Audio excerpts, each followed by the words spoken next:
Michael Ostrolenk here. This is a special edition of the podcast.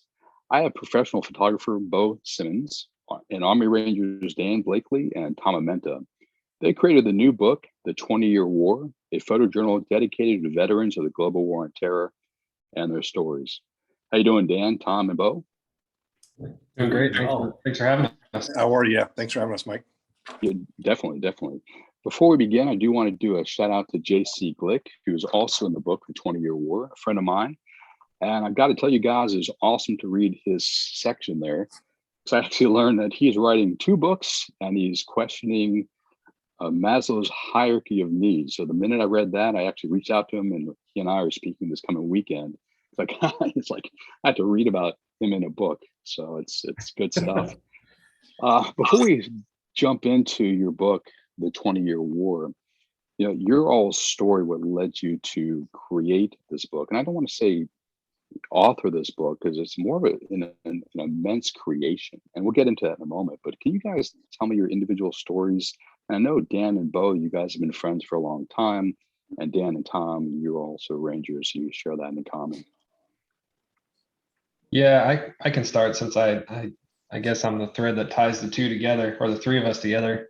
Um, but yeah, I grew up kind of all over the place. My dad was in the Air Force, and so I lived all over the place. But my grandparents have lived in Yucca Valley, California since I think I was 3 years old.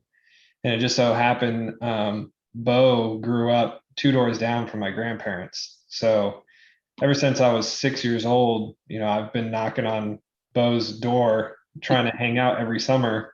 And so we've been friends basically our entire lives. I ended up moving to Yucca Valley a little later, and Beau and I went to high school together.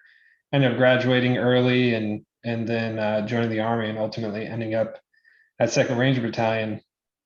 I did 6 years there, six tours, three of them to Iraq, three of them to Afghanistan. And when I separated, I ended up at the North Carolina, in the North Carolina National Guard at the 139th Infantry Regiment, teaching OCS, which is where Tom and I ran into each other. And so he was an infantry instructor previously. He was there to kind of start up the new infantry school at the 139th. It ultimately fell through, didn't happen.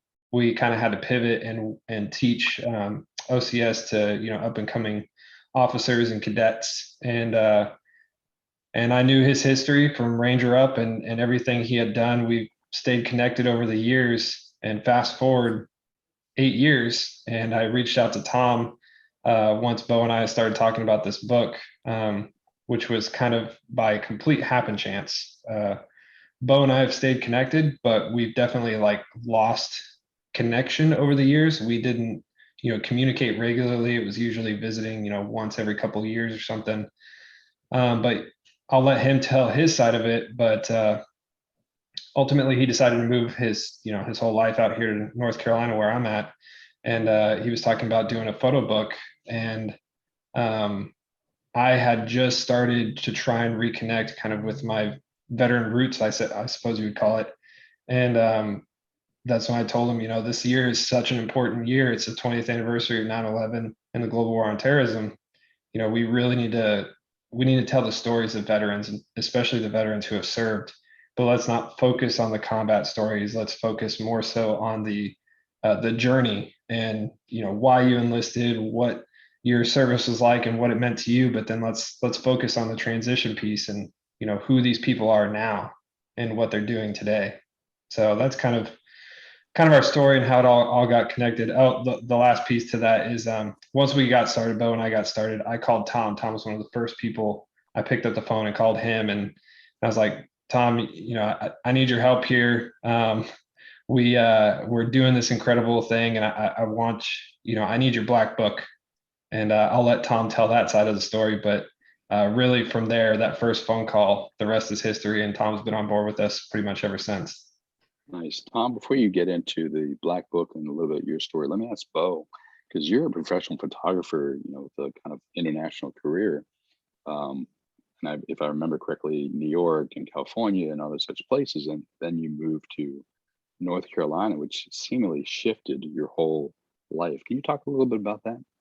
Yes, sir. Yeah. So, I mean, Dan kept it PG, but growing up in the middle of the desert, we got in lots of trouble together. And for people listening that are Marines, we were right outside of 29 Palms Marine Base. So that's kind of the terrible area that we grew up together in. But, you know, after I got done chasing women and chasing false realities and, you know, kind of misrepresenting myself as a human, kind of going down the, you know, the rabbit hole of life of being involved in between Los Angeles and New York City, I realized that I wanted to take my photography in a different route. I wanted to focus on creating something that's going to help people and it's going to give me more purpose in my craft. And so I decided to move to North Carolina from California to be closer to Dan and obviously his family. And, you know, like Dan said, we started talking about the idea of creating a photo book that was first based off of my travels of traveling across the United States.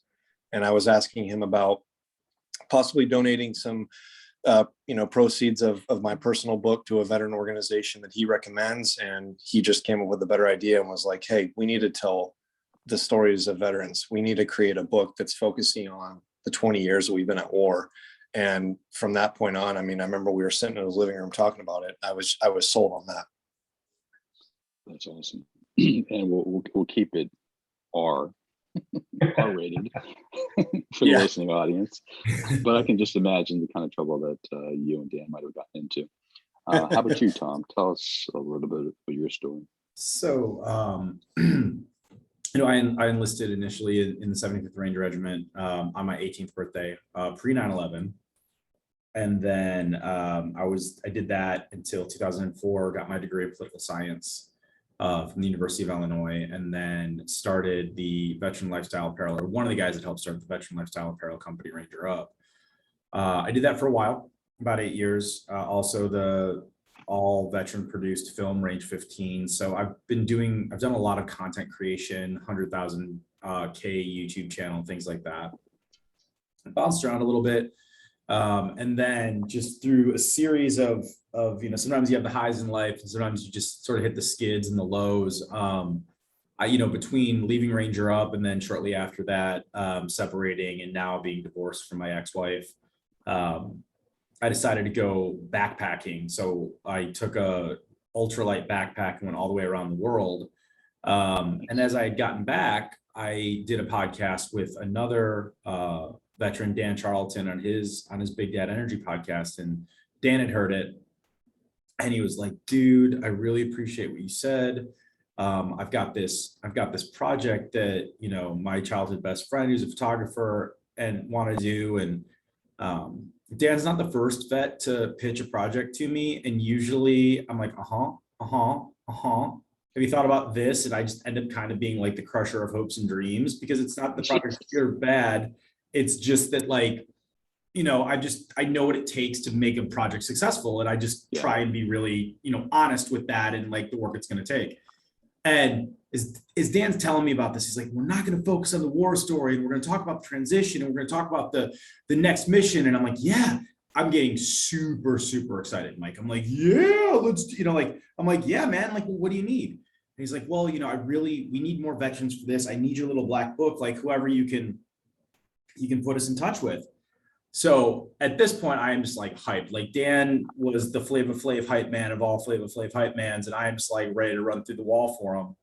So I fire up my computer, and my first email was to Bill Butler, who's the chief of staff at the National Veterans Memorial and Museum. And I'm like, Bill, you got to check this out. Like they need some vets. Like this would be a great opportunity for everybody. You know, hit send. And a minute later, Dan texts me because I had CC'd it on. He's like, dude, you didn't put a subject line on it.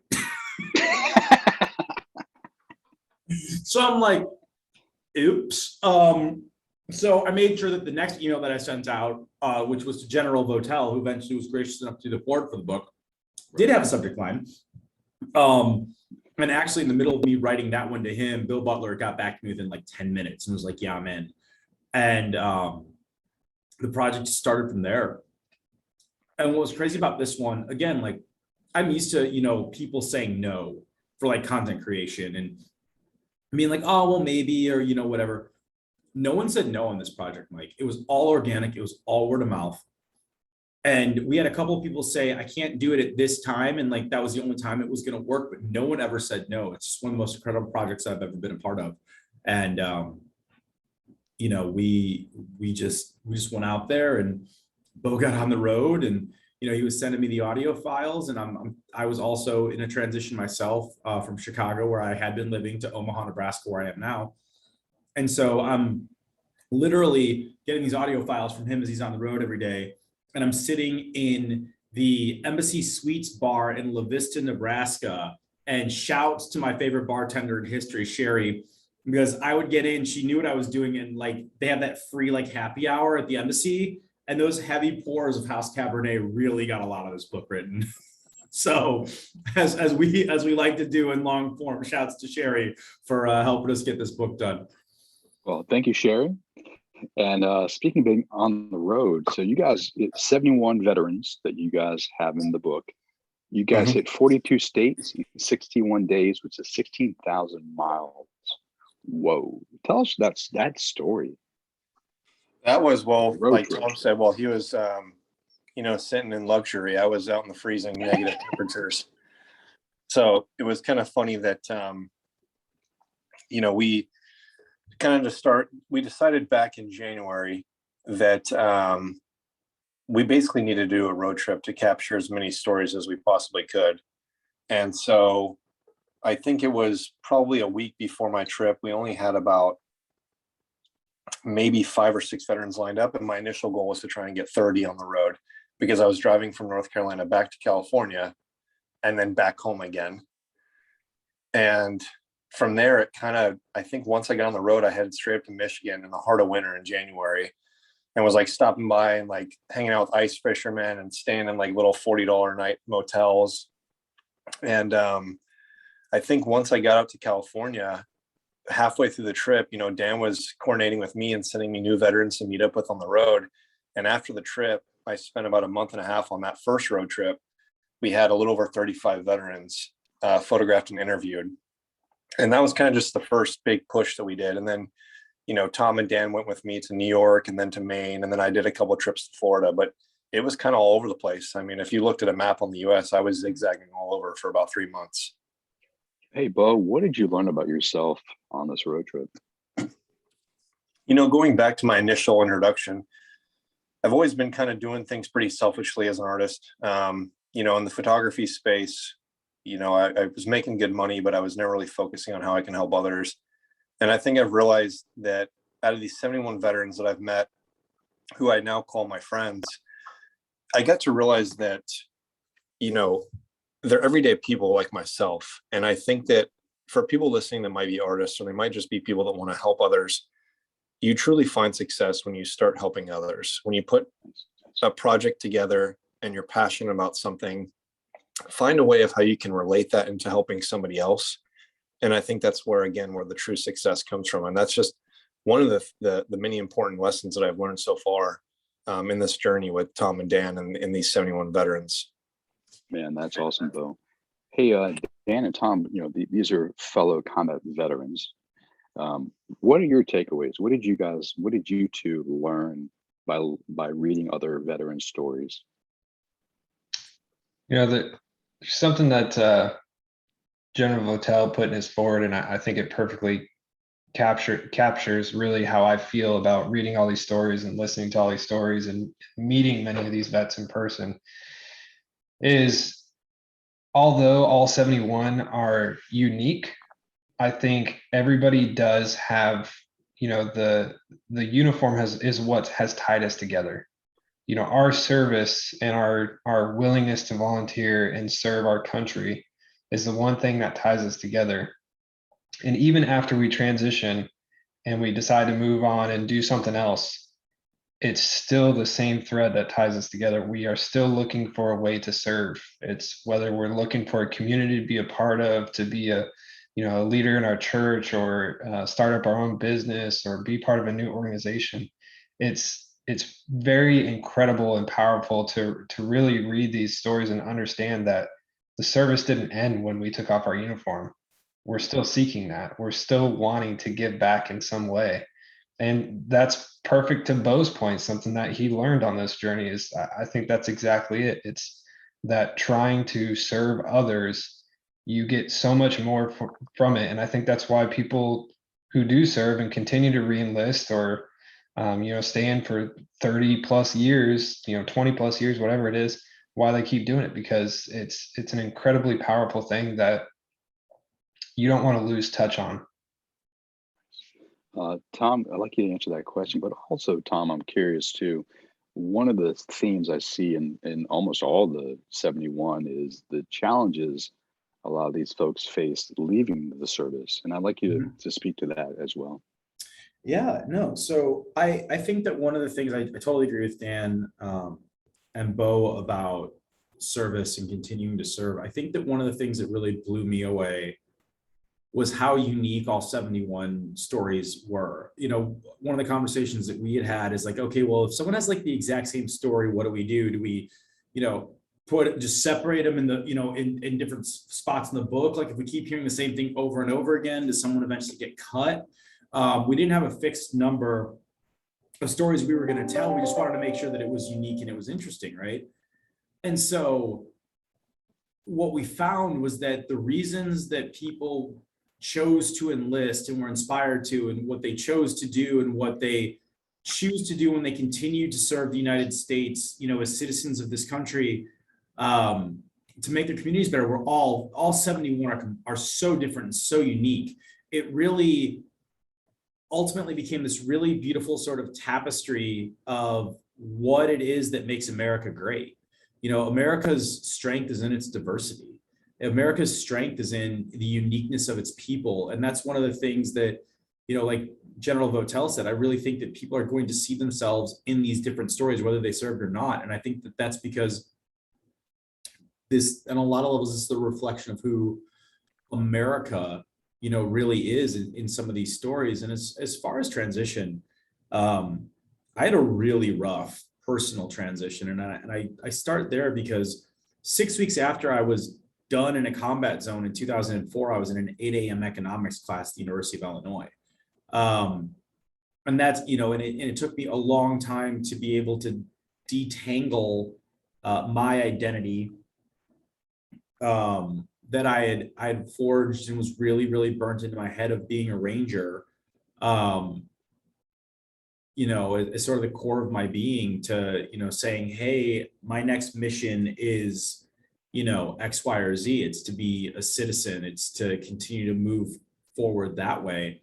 And I think that unfortunately you have this combination of age, right? Most members of the military are first term enlistees. So when they get out, you're 22, 23, 24, your forebrain and your higher cognitive function isn't fully developed yet. And you've gone from being someone who is excellent, truly excellent at one very specific thing or one very specific group of things that's very, very deep and very, very narrow. And now you're going out into the world that doesn't understand you. Less than 1% of the American population is served post 9/11 in the military for the Global War on Terror. That's the Department of Veterans Affairs statistic. And there's these misconceptions of who the American veteran is, whether they think we're Captain America, or Captain Marvel, or, we're these ticking time bombs of PTSD, when, really neither of these narrative fits, nor frankly does the emerging sort of vet bro, that's sort of come into vogue recently. So I think that part of the veteran experience is being young with a really finely tuned and highly developed skill set for a very specific type of excellence. And then trying to be able to show how capable you are at learning your new skill set to a society that sometimes doesn't understand and might have consumed either too many movies or too much of the wrong media. I certainly felt that way when I got out, and I certainly feel like some of the people we spoke with for the book had, similar takes when you sort of stripped it down a little bit. But also, the bonds that are forged in the military are so strong because they're required, because they're things that keep you alive. Like, it really is a tribe, which I feel like is a word that's sometimes overused, but it really is. Like, really, these are your people. These are the men and women that are going to keep you safe, that you are going to keep safe. And when you leave that, especially at a younger age, that takes your mind a minute to readjust to. It takes you a minute to find that next mission, or to find that next sort of group of people that you can be a part of, that you can bond with the way that you did with the members of your unit in the military. So, Tom, I'm going to ask you to follow up on that a little bit. But before I do, hey, Dan, and speaking of transitions, you come up with 3 phases. 1 is out of the fight, 2 is no uniform, now what? And 3 is self-reflection. Can you speak a little bit to those 3 phases as a follow-up to what Tom is saying? And then, Tom, I want to go back to something you just said. Yeah, absolutely. I won't say that those 3 phases are defined and concrete, because one thing you'll learn for anybody who reads the book too is everybody's transition, even though it's difficult, it's still different, and it's long, and for a lot of people it never ends. But I do feel like there are kind of 3 things that really define, your transition, and especially for people in combat arms. Is the first phase is, when you're out of the fight, you are no longer there with your brothers and sisters. You know that you're not going to be their protector, and you're not going to be able to watch their back, because ultimately that's what we were all training for, is to be there for each other, to watch out for each other, in our, as we were fighting amongst our enemies. That's the first phase. The second is when you take off your uniform, when you realize that you were part of a bigger organization, much greater than yourself, but now you do not have that commonality with thousands. You don't share that with many other people. You're now moving on to something that you can't put on a uniform every day and look to your left and your right and see other people just like you. And then the final phase is the self-reflection piece. And this is the one that took me a long time to realize.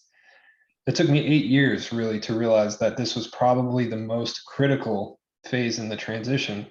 And it's to look at your service and really analyze it, and to not just, be open about your experiences, but also to share your experiences, to tell people your story, to, share with your colleagues, your friends, your family, the different things that you went through. And everybody's going to have demons, and everybody's going to have portions of their story that they don't want to share. And that's okay. There's portions of my story that I don't want to share, but you need to be open to others, and to realize the importance of knowing yourself through storytelling, through reflecting on your past. Before you can really move forward, you need to know what's in the rearview mirror. And I think that's the most critical piece that I hope a lot of veterans who are about to transition, are in the middle of transition, or still trying to figure it out. That's the most critical piece that I hope they take away from this book. I love that. Tom, so Petty Officer Second Class Richard Graham, I believe that's pronouncing his name correctly, is a SEAL. He talked about in his interview, the system better understands folks over time. And I'm wondering, both Dan and Tom, as members who served in combat, and Beau, your experience in talking to these folks, do you see that the systems at large have changed, hopefully for the better, as Richard suggests, since the beginning of the war on terror in 2001 to now, to better address the needs of our combat veterans? Absolutely. And actually, another story in addition to Richard that I think is a pretty solid illustration of that is Captain Nate Self. Nate was in a very public battle at Takargar, working to save the lives of the SEALs, and now multiple Medal of Honor recipients on that ridge line, on Roberts Ridge, trying to get guys out. And some of the post-traumatic stress and some of the survivor's guilt, that he's been very public about talking about in his book, and with, in our book a little bit, those are now dealt with by commands with much more sensitivity, with much more understanding. For Richard, he was there so early, and it was still sort of the rub dirt on it, you'll be fine mentality. I think is the best way that I would put it in the military. And now, if you're hurt, or or if you're, if something broke, you're not lesser, you're just someone who needs to go get medical treatment and rehab. I enlisted in 99. I was from the, rub dirt on it, drink water, take Motrin, drive on. You better be, your shin bone better be sticking out of your shin if you're gonna go to sick call. Now I think that it's definitely gotten better, but I also think that it's a very fair critique, especially of the VA, that a lot more can be done and a lot other things can happen. The system and the apparatus really wasn't ready for the post 0405 surge veterans to leave the service. And, some of those problems are well documented, but I think that is a continuing challenge and a continuing point of advocacy for veterans, that we need to remember that the stress and the psychological burden and the physical tolls don't just stop when they take the uniform off, or they don't even stop when these are young men and women, right?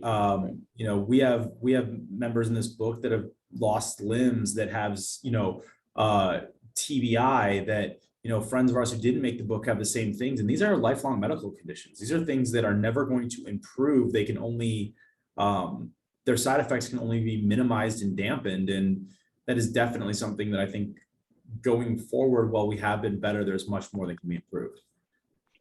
How about you, Beau? Having spent all this time with the different combat veterans, do you also see that the systems have improved over time? And I just don't want to stick to the VA, but that there are a lot of nonprofits and other institutions that are now supporting veterans. I do and I don't. And with that said, is because, after, Dan and Tom and I did a lot of research before we started putting this book together. And there's something around close to 60,000 veteran organizations, or organizations that support veterans, that are out there nowadays. And that's a ton, but which is great, yet there's still an issue. And I think that the problem with that is that, some of these things, like, giving a veteran a home or a new truck can really change someone's life. And I don't want to take away from that whatsoever. But I just think that there's a bigger picture involved, that we need to come together as not just veterans, but try and bridge that gap and change that conversation with the civilian sector, and come together to really make a change in veterans' lives for the long haul, not just a temporary kind of Band-Aid, if you will. And, from interviewing these veterans in the 71 and the 20-year war, like we kind of touched on earlier, I realized that a lot of them had really tough transitions, and there's not enough people or businesses out there that are educated enough to help veterans that are going through this weird transition and going back into their civilian uniforms. Well, hopefully the people who are listening to this can help influence policy at various levels down the road to make that a possibility for us. Because I would imagine this is not the last war series of wars we'll be fighting. Go ahead, Beau. I'm sorry. No, and I will say that, with that said, I'd like to also shout out JC Glick again, because, the main thing that I kind of learned from interviewing him is he mentioned there's 4 pillars of transition. And one of those pillars was finding a civilian mentor. And that really stuck with me, because it makes sense. If I look for leadership, or I look for organization, or maybe it's, self-defense skills, I'm going to go to any one of these veterans, because most civilians aren't going to understand that side of it. So when you're a veteran, it's kind of like, why would you cling on to other veterans that are going through their own struggles of transition? You almost need to find a civilian mentor that understands, lack of a better word, that market much more, that can help you have a smoother transition over time. Makes sense. That makes a lot of sense. And actually, Beau, let me ask you this, because since you did all the interviews, there were 2 couples, I should say, two peoples that you interviewed. You interviewed Lieutenant Commander Chris and Angie Baker from the Navy, and the sisters.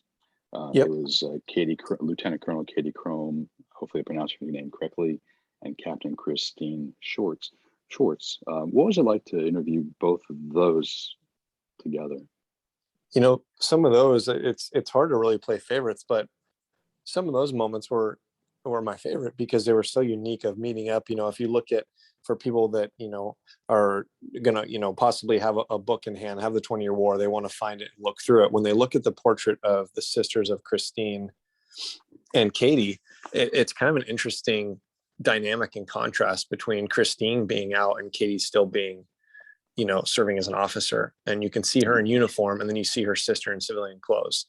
And it's a really interesting dynamic between the two. And then with Chris and Angie, who are husband and wife that fell in love while serving together, basically flew the same plane overseas. It's such a unique story to see their photos of when they were young and in their 20s overseas. And then I met up with them in their home in Colorado, and you just see who they are now, you know, in civilian clothes and where they've taken their life, and, you know, the successful businesses and things that they've started afterwards. It truly is inspiring. And I hope that other veterans can look at these portraits and read these stories like Christine and Katie and Angie and Chris, and see that there's much more life, and they can see something that's going to give them hope.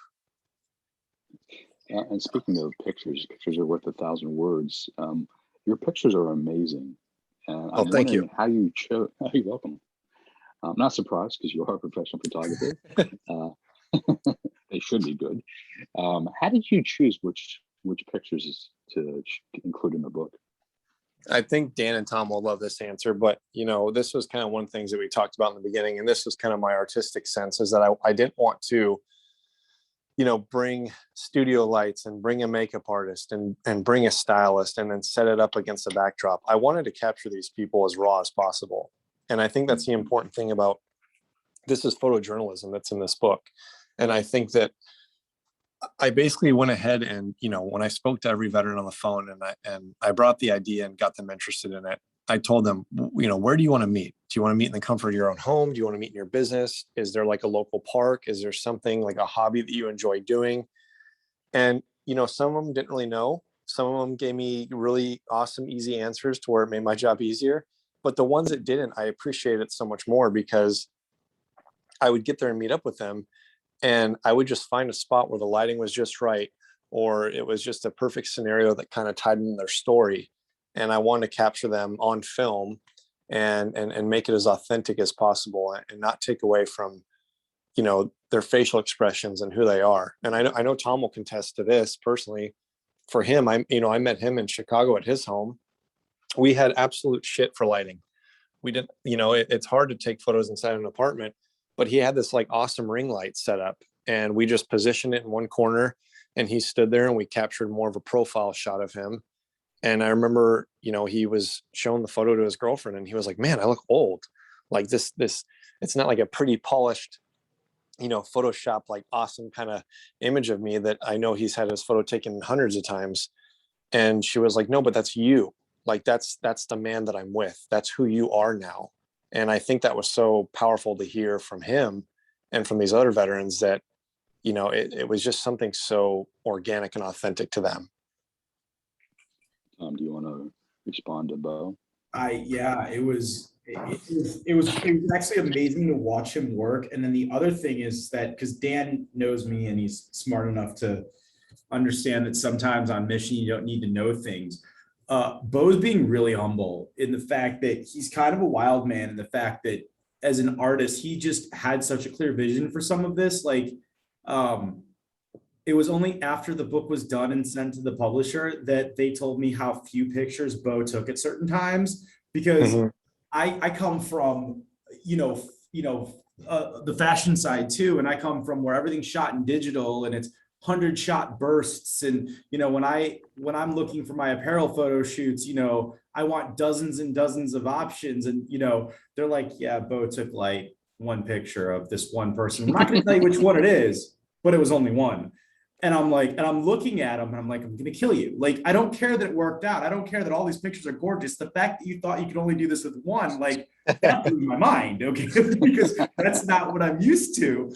But that was, you know, that's part of his gift. It was that he had that clarity of vision. He understood what he was doing, and his work speaks for itself, even if, you know, every fiber of my being is like, I don't think I can trust this. I got to learn to trust it for the next project, because again, the results speak for themselves. They're gorgeous, but you know, that's really him, and just him having a fantastic artistic vision and his ability to capture those things and, you know, do things the way that he did. Cause he's right. Like, the lighting was awful in my apartment. Like, you couldn't see anything. And he just kind of, well, I'll just turn this light on and I'll put it right there. And, you know, look over there, click.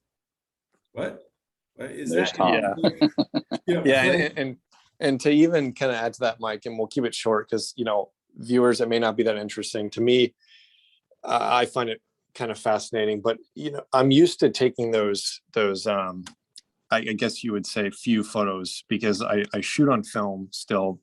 That's kind of an outdated process, and I only have 10 shots per roll. And so I was trying to save, you know, I was trying to factor in about 3 to 4 on average photos of each veteran. Sometimes, like Tom said, there was only 1, sometimes 2. And it just depended on the situation that I was in. But I've just gotten so used to that for the past 10 years. And for the fine art galleries that sell my work, you know, I wanted to kind of have more of that challenge in my head. I didn't want to go out and burst, because everybody can be a photographer nowadays. You know, we have cell phones that have cameras and we take photos every day. I want to be classical and be very kind of on top of what I'm capturing, and spend my time researching and location scouting and getting it all in my head, so that when I show up, the photo's already been done technically. So a lot of these veterans, I've already taken the photo in my head. It's just me setting it up and pressing a button at that point. Got it. Well, amazing photos, and I definitely want to encourage folks to buy the book, both for the photos and the stories, the 20-year war. Let me ask you, you guys didn't use this term, but I'll use the term invisible wounds. You know, a lot of combat veterans, they don't necessarily have a physical injury, although they could, but a lot of the injuries are mental, emotional. And one person stands out for me, and this is not to take away from all the other stories, but it's Master Sergeant Cody Alford. I think his story is really interesting because he and his wife sold all the, as he says, their shit, jumped in a van and kind of traveled around the country. And one of the things he points to is helping him through this process is the sacred medicine or psychedelics. Yep. And I'm curious if you guys could comment on that, because it's, you know, it's in the news a lot more as a tool now being used for a lot of veterans. And there's a lot of good research coming out, FDA, DEA approved from MAPS on, for instance, MDMA for PTSD, PTS, however you want to say it. You know, if you guys would comment on that as an approach to help heal combat veterans. So I'll be really honest. I've actually done MDMA therapy. So, and just from my sort of emotional journey, I have a very deep social anxiety that, you know, the psychologist found in me when I was 5 years old. Wow. So I've been battling that, you know, just personally for me, where I'm really super outgoing, I'm super gregarious, but it really just boils down to me figuring out that was a way for me to control conversations and control my environment. So, you know, and it's funny. I think that, so I personally am a super huge fan of those things, as long as it's implemented properly, as long as it isn't just someone who wants to, you know, do things like that, you know, and pretend like they're getting help. I think that there's a lot of research that still needs to be done. If I'm being completely honest, I don't think that that, you know, I don't know if it's for everybody. I don't necessarily know, if I'm being completely honest, and this is just me speaking entirely for Tom Amenta, if the FDA, as it's currently constructed, is the best sort of lab for that. I just feel like there is a huge bias against things that are non-big pharma. I'm not trying to have a conspiracy theory, but it's a very easy thing to point out that certain people have certain interests in certain things amongst them money. And sometimes those drive people to try and encourage someone to make a decision. But I know multiple veterans that have experimented with psychedelics, not just Cody, especially, really prominent members of special operations, units and things like that. For me, I don't drink nearly as much as I used to. But I definitely, cannabis is definitely something that will also help calm my anxiety. Once, I went sort of through that therapy, I did, I had two consultations, sort of helped me get through some of the things in my head. And, I don't think that there's, I'm encouraged that the stigmas are going away for things like that,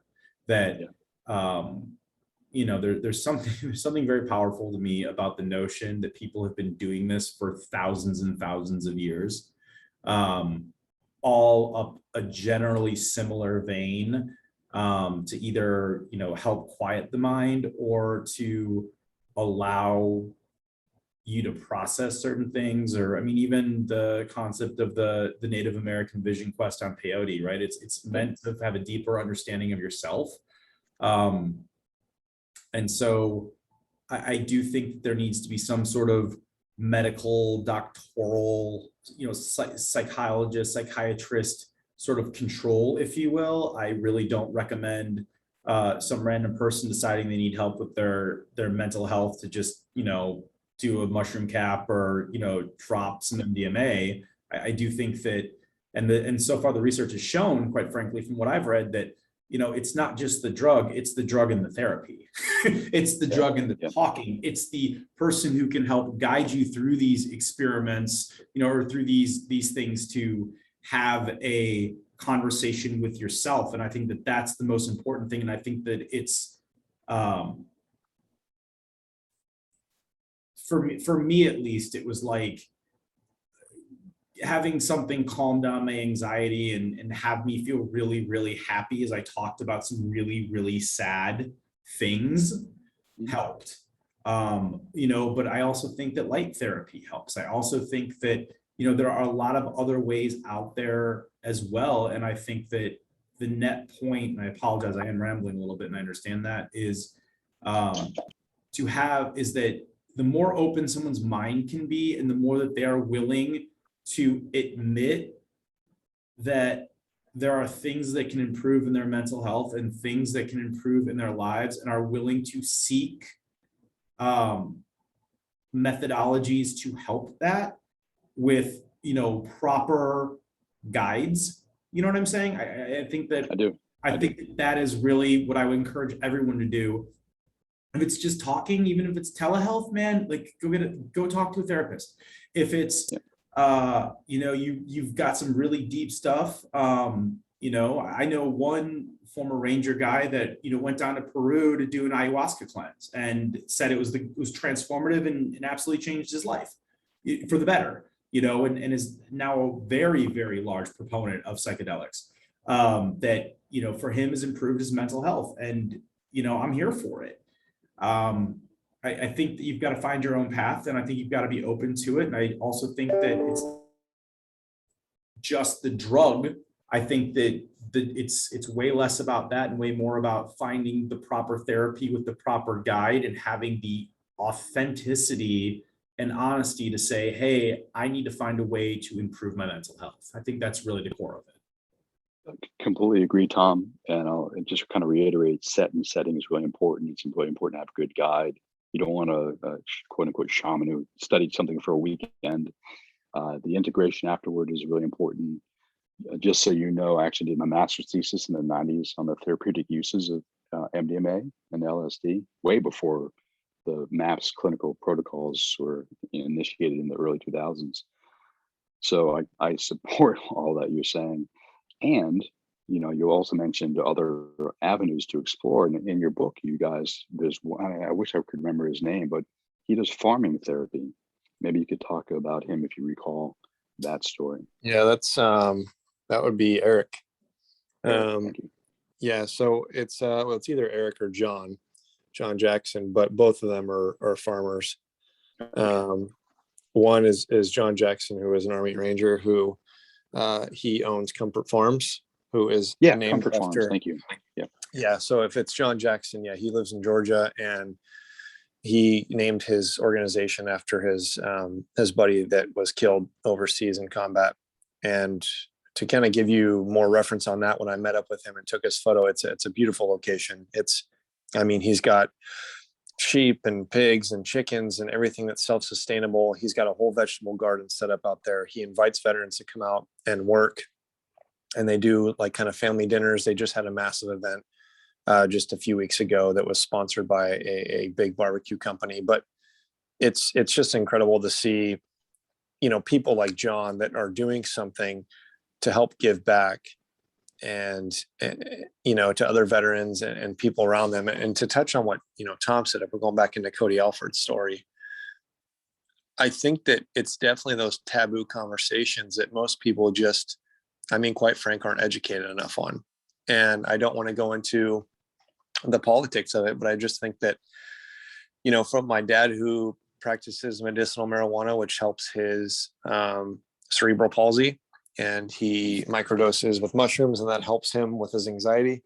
I've seen so much incredible health benefits with him interacting with people and being, more social, and his hands not shaking as much. And it's just kind of crazy. I love that Tom brought up the Native American culture, because to me, that's very dear. I do a lot of ranching out in Arizona with the Navajo. I've been invited to do a sweat lodge with peyote, and I'm waiting to accept it. But it's incredible to, see those people that have been doing this for thousands of years. And I just think that when we think of those things, we think that we immediately go to the extreme, like, oh, drugs are bad, because we think of people overdosing and people abusing their life with it and ruining their careers over it. But if you look at, like, in a controlled manner, if it's helping you and you're not subscribing to the pharmaceutical companies, which are just putting drugs in you, there's plenty of research that veterans are having struggles by putting that stuff in their bodies. And I just think that if it all comes from the earth, it's why not talk about it more? Why not give that an option? Speaking of taboo conversations, there's another one that I like to talk about in terms of one of the people you interviewed, Beau, and that's it's Command Sergeant Major Tanya Griffin Oxidine. I hope I pronounced it correctly. Oxidine, sorry. In her story, she talks about actually being raped in the service. Yeah. Which, not that I'm surprised that happens, but I found it very courageous of her to share that story, because it is kind of a taboo in terms of taboo conversations. What was it like to spend time with her? Because she just sounds like she had an amazing career and has done amazing things in her life, despite that tragic experience. Leading up to her story, I want to loop Dan into this one, because I think it's important to hear it from both of our perspectives. But it was just kind of a funny story that, Dan and I were texting back and forth on the road, and I was telling him that my last stop was going to be just outside Atlanta, Georgia, and that I had a female veteran that I was meeting up with. And he was like, wait, I got a female veteran just outside Atlanta, Georgia. And I was like, oh, I'm meeting up, with this woman who's African-American. And he's like, wait, he's like, what's her name? And I was like, oh, Tanya. And he's like, I got a Tanya. So it's funny that him and I were talking to the same woman about coordinating us meeting up. And when I met up with her, she's one of the women who, like you just said, has been able to break down every barrier in her life, and that's never stopped her. She's gone on to do incredible things outside of her extensive and incredible military career. Not only to be in the ranking that she is as a woman, but a woman of color for that matter. And to see the struggles that she had as a kid, with facing abuse and sexual harassment, not only as a child, but then again in her military career, it was very eye-opening. And it was one of those stories that when I got back in the car, I just thought to myself that I was just kind of like, wow, like I didn't think I'd hear that story. Like, I knew I'd hear the stories of people getting blown up. I knew I'd hear the stories of, people that have been on like insane missions and have started these successful businesses. But to hear that, and that was kind of the opening of the story, it's kind of like, where do you go from there? There was so much, and just to see how positive and how she had a smile on her face the whole time, and how honored she was that we were meeting up and photographing her. she's definitely on the top of my list of being people to definitely be inspired by. Dan, Beau also called you out, so I just want to see if you want to add anything to that. Yeah, I mean, Tanya is such an incredible person, just all around. She's the epitome of somebody who's trying to serve others and be there for others. She's done incredible things, not only in her military career, but then also after her transition and working with emerging vets and players and being one of the I'm trying to think of the correct term, but basically the leader of the Atlanta chapter, and leading a lot of the conversations that MVP puts on, and being vulnerable to everybody and sharing her story, and just realizing that piece of her does not define her, but it does open up the ability for her to communicate more effectively with others and to lead others and share those stories that are difficult to tell, but then also it allows others to open up and to realize that, yeah, we've all got wounds, but wounds will heal. The scars will always be there, but we don't have to always look at our scars and think that they're ugly. It's what defines us and what really makes us beautiful in a lot of different ways. And she's an incredible person. And I hope, even if people don't buy the book, that they look her up and read her story, because she's just an awesome person. Yeah, 100%. Well, yeah, and let me suggest people to buy the book. For sure. So let me ask you each one last question, and that would be, what do you want the listening audience to know about your all's book, The 20-Year War, a photojournal dedicated to veterans of the global war on terror and their stories? Well, you want to go first? Yeah, I think my biggest takeaway on creating this is learning so much about myself in this process. I don't want to selfishly promote the book. We're very proud of it, and it's all of our first books that we've ever done. We put a lot of time into it, but I think what's more important is the conversation surrounding veterans on how can we help them more? How can we help put them in more businesses? How can we help share their story?